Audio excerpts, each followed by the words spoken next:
On to the first story for today. Em controls every aspect of my life because she found out I had a boyfriend. My 18 Fahrenheit relationship with my mother has always been on the rocks. She was abusive since I was a kid and just really stressed me out over studies from the very beginning. I can't really write her whole cycle of toxicity here, but when I think about it, the few instances that come to mind are about the time she shoved and choked me because I talked to her when she was on the phone, when she called me a psycho and said no one would marry me for self-harming, and when she blamed me for her cancer when I was 12. The physical abuse reduced as I grew up though. She's always been very conservative and I've generally complied with her rules. I tried my best to score good grades. I didn't go out and party like my friends. Didn't socialize much, etc. 3 years ago I broke one of the rules and got in a relationship. A month ago, she found out about it by snooping through my phone and checking my belongings when I wasn't home. She found a few gifts and several photos of me and beef. Then followed a whole lot of melodrama, crying, name-calling, slut-shaming, and threats of honor killing, all from her side. She made me break up with him and laughed at me when I cried. I've always had terrible migraines since I was like 11. She claimed that I got those migraines every morning because I stayed up the previous nights talking to beef. I'm a very reserved person, and after 12 a.m., I don't like to talk to anyone. If she didn't believe me, she now takes my phone every night.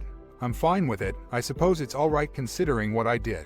I guess I have to deal with giving my phone and having it checked every day. Other than that, she doesn't let me sleep for more than 5 hours. I'm expected to study the whole day. She doesn't let me be in the bathroom for more than 15 minutes. The other day I was in there for too long apparently. She knocked on the door and commanded me to come out. I told her I was pooping and she asked me to show her proof. She made me open the door and literally saw my shit. She peeked in the toilet bowl. I was just so shocked at this new level of crazy that came over. After seeing it, she said, "What do I know? Maybe it's a previous poo. Not the one you just pretended to do." I was so utterly disgusted by her. Who checks an 18-year-old shit? She says she made me break up with beef of 3 years to help improve my health so that I don't get migraines and study more. I have worse migraines now because she won't let me sleep and stresses me out with her craziness. I'm trapped in these four walls and I feel sick and resent her more for it every day. I'm not allowed to wear headphones. I can't take more than a 20-minute break. I don't remember the last time I met my friends. I can't meet them at school as the last few months are off here for 12th graders. She also went through my wallet and found some money in it. She wants me to give it to her so that I don't spend it on my beef. It was literally just $100. She demanded I give it to her. She says she's being a good parent by supporting what I want to do after graduating. I want to pursue culinary after this, and have already received unconditional offers from Great Eunice. I haven't been allowed to enter the kitchen. The last I went there was 6 months ago. I don't even remember what my knife looks like. Ick how she's supporting me if she won't even let me practice. I have my final exams in 2 months, and I'll be prepared very well if I study according to my own rules and not hers. I'm just done with her shit at this point. And to the second one. Moving out at 15, a story about alcoholic parents. Someone's story reminded me of this. Well, not strictly reminded me, but more brought up the fact I haven't shared it for internet points. This story takes place nearly 15 years ago. And as brains do, they block stuff out, so sorry if I miss out on chunks of stuff that doesn't seem to slot together well. I've since cut most contact with my mother, though I do still see her when that side of the family comes down once a year. My story starts with me aged 5. My dad, bless him, was working long hours through the day as a chef. My mom, on the other hand, was working nights as a barmaid at a local nightclub. They never had much money, but they did their best to put food on the table and keep a roof over our heads. And with one parent working day and one night meant that there was always someone at home to look after me. However, the long periods of time without each other's company, and with both parents being rather tired after work, their relationship grew sour and they divorced. Well, strictly, that wasn't true. It was my mom who soured the relationship, as she was having an affair with one of the bouncers. This man, we shall call stepdad, used to be a semi-professional boxer and coached several reasonably successful professional boxers. He was also in the Royal Army for 20 years, before this, and saw combat in Ireland during the Troubles. He also had a summer job skippering dive boats. Some of my slightly happier childhood memories are pottering around on boats as a kid. My stepdad wasn't quite a monster, but he wasn't a nice man. He was quite emotionally manipulative and would often resort to corporal punishment when we as kids did wrong. I often got punished for what my younger half-sisters did, stepdads and mom's children, so my view on this man was never good. But his worst crime was how he used to gaslight and manipulate my mother. Back to my mom. She was a barmaid and a very good one at that. But I suspect the main reason she used to work behind the bar was the copious amounts of booze. She liked to drink. But not just a few, no, she liked to get plastered. There are some people who, when drunk, turn giggly. There are others who turn randy, then there are others who turn sleepy. My mom wasn't any of these. She turned nasty. You could always tell, and those who have alcoholic parents can probably agree. You can instantly see, just from their face, that they're drunk. This was useful because as a nasty drunk, you kinda need some warning signs. So the combination of an emotionally manipulative stepdad and alcoholic mother was quite a volatile one. There were many occasions when I and my sisters would barricade ourselves in my room, just listening to my mother and stepdad shout the house down, mom getting aggressive and physical, with my stepdad essentially stirring the pot to get a reaction. It wasn't a fun place to be. Several times we had to call the police because of the DV between us, and my stepdad. The two incidents I remember the best, best doesn't feel like the right word, was the time she picked up a kitchen trolley and tried to attack my stepdad with it, and the time she chucked a pan of boiling gravy at him. Both times, IRC ended with a call to the police. However, the final straw was when I was 15. I, mom, and my younger sisters went up on the train to visit mom's side of the family. The trip up and the time with the other side of the family was great, but everything went downhill on the trip back down. On British trains, maybe the same elsewhere, there's usually a refreshments trolley that sells coffee, crisps, sandwiches, etc., but they also sell alcohol, beer, wine, small 20 milliliters bottles of spirits, etc. My mum managed to pretty much single-handedly drink all the wine on the refreshments trolley on the 5 hours train journey back. Approximately 7 to 150 milliliters bottles. She got shouty and abusive on the train, and TBH, I think we were very lucky not to get kicked off. However, everything went south when we got off. She was too drunk to hail a cab, so I had to do it. She was too drunk to carry her luggage, so I did it. But most of all, she was too drunk to look after and console my younger half-sisters, about 5 and 7 at the time, IRC, so I had to do it. Of course, the cab home was a shit show, with her mouthing off at me and my sisters, generally being difficult, but the most embarrassing thing was yet to come. You see, wine costs money, and those little bottles on the train have very steep markup. So, when the cab pulls up outside our house, and my mother is drunkenly tumbling for cash, she realizes she spent it all on booze on the train. So I go running into the house, asking my stepdad for about £30 to pay the taxi driver. I go out, give her the money, and basically just break down and lose it. I stormed off down the road with my luggage and went down to my dad's house. He had moved back to our town when I was about 9. Used to spend weekends there. My dad, at the time, was going through some medical issues, as he had a fairly bad case of misdiagnosed psychosis at the time. He's better now. So I was discouraged from seeing him at the time. It didn't matter, I still felt safer with a madman than a drunk. At least the psychosis worked itself out once his hormone treatments were completed. But it was much better trying to sleep with someone shouting at the voices in their head than it was listening to my mom trying to murder my stepdad. Because of the hours she worked, and because she was always pissed in the afternoons. And also because I always went around my dad's on weekends.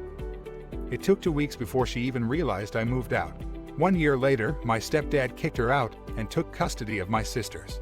He wasn't a great father, he was still emotionally manipulative. But at least he wasn't particularly violent. And didn't have a drinking problem. My half-sisters stayed with him until they were old enough to move out. My mom moved back up with her parents.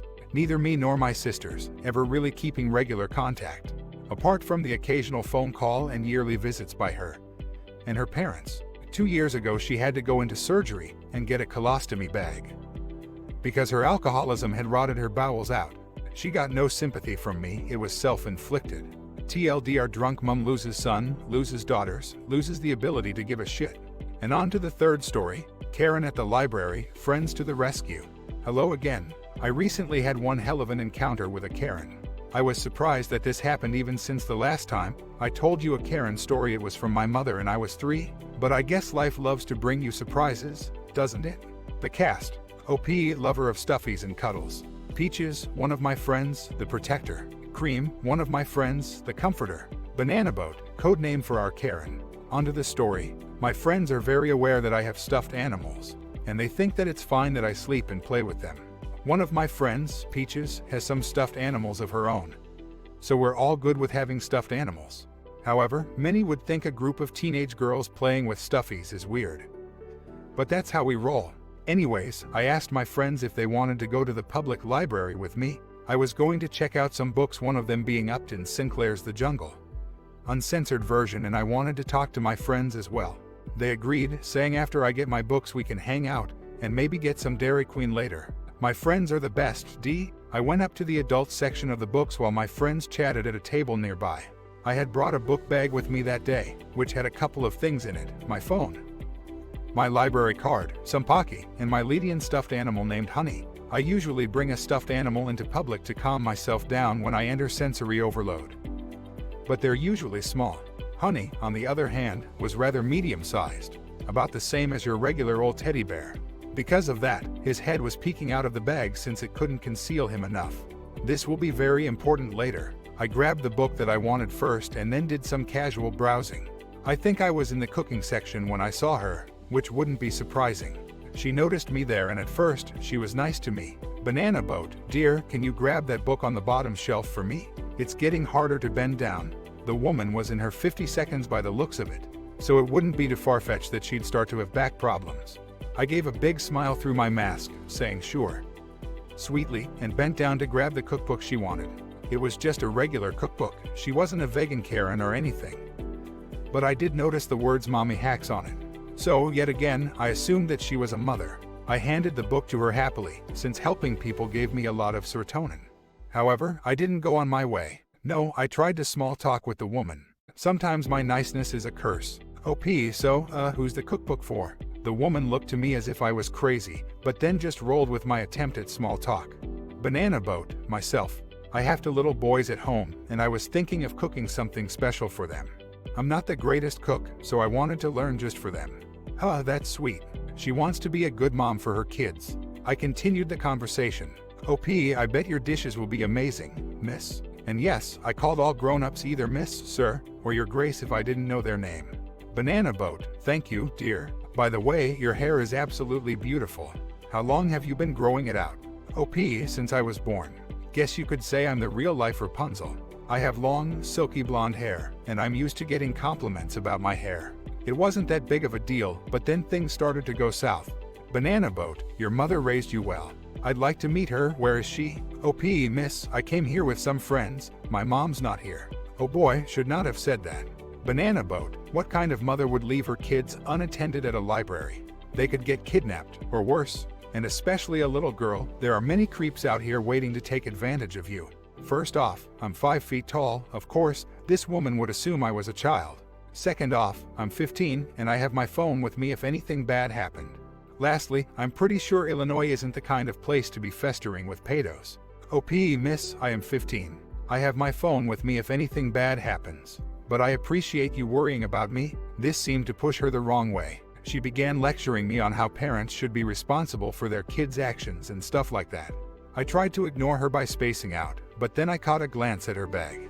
It was the merchandise of one of my worst enemies, an Autism Speaks tote bag. I usually stay quiet about things that other people have, but I get very pissed at any obliged merchandise or propaganda. I couldn't help myself but blurt, I'm sorry to interrupt you, miss, but your bag is making me uncomfortable. She looked down at me with icy eyes, glaring at me as if I just offended her.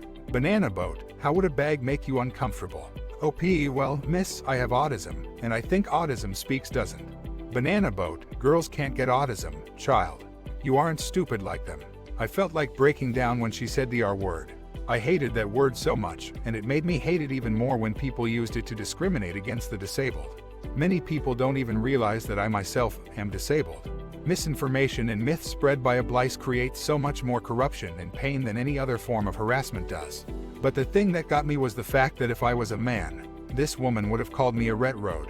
I began sniffling, trying not to cry. I quickly grabbed Honey from my bag, squeezing him tight. Stuffed animals help me out with a lot of things, not just sensory overloads. They help regulate my emotions when I'm in public. To put it simply, Honey was preventing me from having some crybaby tragedy in the middle of a public library. Of course, the woman saw me trying to comfort myself and thought my ways of comfort were inappropriate. Banana Boat, why are you hugging a stuffed animal? You're too old to have those things. Give it to a child who deserves it. I wanted to retaliate, but tears were already dripping down my face. My words slurred together, forming incoherent gibberish. Guess that ticked the lady off even more. Banana boat, if you're giving it away, I will. She began to try and grab Honey, but I kept backing away from her. She then managed to snatch him from me, causing me to let out a small shriek. That was the moment my friends realized why I was taking so long to come back. My friends ran to the sound of the shriek to check out what was going on. They saw me, crumbled up against a shelf, and a banana boat holding Honey by the arm. She looked over at me before noticing my friends, telling me, "Banana boat, you need to grow up and be a lady. I'm only trying to help you." My friends were pissed, of course, since they knew I kept Honey and other stuffed animals with me. However, they didn't want to cause more of a disturbance than this woman had, because some people within the library were looking over to where the commotion was happening. "Peaches, excuse me, ma'am, but is that plush yours?" The banana boat looked over to my friends, now seeing that she was caught in the act. But like the true Karen she was, she'd lie her way out of this situation. "Banana boat, yes, it is, it's my son's. This girl tried to take it away from me." She pointed over to me as my friend Cream ran over to try and comfort me. Sadly for the woman, Peaches wasn't taking any of her bullshit. "Peaches, where's your son?" Banana boat, downstairs, with his father. "Peaches, why did you have his toy in the first place?" Banana boat, he was tired of holding it. "Peaches, okay, what's the plush's name?" The banana boat looked at Peaches as if she just asked the stupidest question in the world. But she decided to go along with it and make up a name.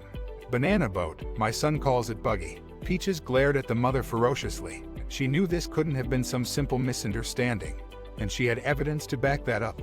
"Peaches, that would be true, except that when I saw you walk in you weren't with a man or a child. Even if they were tagging behind, I saw no kid holding a Lydian plush. Sure, it could have been in your bag, but how does that explain how my friend here has that exact same plush you say is your son's?" Banana boat spat back with great frustration. "Banana boat, haven't you heard of coincidences? Plus, she's too old to have something like this. She should have grown up already." "Peaches, a coincidence? Alright, then show us what's in your bag." Banana boat was practically fuming with rage. She looked like she wanted to scream at my friend, but all she did was put a finger up to her mouth and said shh. The woman realized the shit she had gotten herself into, and seeing that her efforts were fruitless, she threw Honey at Peaches and stomped off. Peaches sighed as she walked back over to me. She gave Honey back to me, which I quickly took and hugged him as tightly as I could. We got ourselves cleaned up after that fiasco, and it seemed like the Dairy Queen treats had made that interaction feel a lot better. End of story. That's it for the video, thanks for watching, and see you guys in the next one.